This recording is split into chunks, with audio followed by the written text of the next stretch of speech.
Driver sa Modern PUJ nga nagadasmag sa usa ka traffic enforcer sa Mandawi City. Mitataw nga nagdali siyang makatubag sa sugo sa lawas. Hinungdan sa aksidente. Samtang abagahon sa Transport Cooperative ang mga galastuhan sa tambalanan sa driver. Lakip na ang iyang suhulan sa mga adlaw nga napauta siya sa trabaho.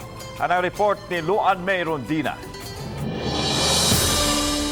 Sa pakigtigom sa kadagkuan sa Udotco kun United Drivers and Operators Transport Cooperative nga moy operator sa Modern PUJ nga gimaneho ni Marte Opus Jr. ilang nasayran nga may dugang panginahanglan si Wolfram Humakin, traffic enforcer nga nadasmagan.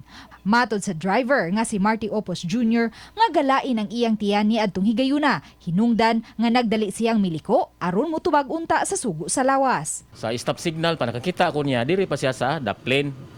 Sa kanabitang Center Island na manay murag railings dito pa siya. So tiyang nigo na uwan-uwan to ma'am. So ang nahitabo ang wiper sa akong gidang sakyanan, so nasig ana-ana karon kay naglain sa timingan sa katahigayunan ang akong tiyan di nagi mapugngan ang limbaw tong balibo nga.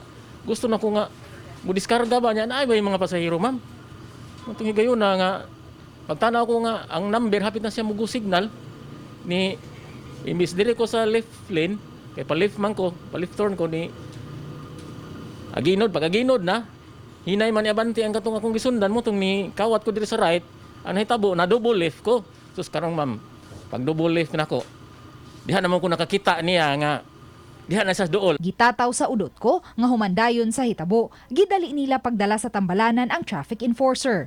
Gitubag usab nila ang nagunang panginahanglan niini.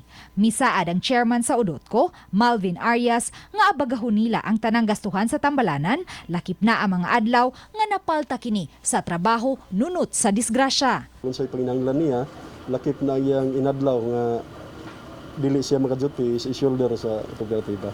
Si Marty, usa ka tuig ng driver sa Modern PUJ sa Udotco ug may rotang Paknaan Park Mall ug pabalik. Subay sa mong hitabo mag-atubang og suspension order ang nalambigit nga driver. Apan tun-an pa sa board kung pila ka adlaw ang ipahamtang niini nga suspension. Base pa na nato kung pila na ka insidente nga involved siya. Muna yato sa ipa-review po sa EDSA nato. Uban ni Marlon Melgazo, Luan May Rondina, Balitang Bisdak.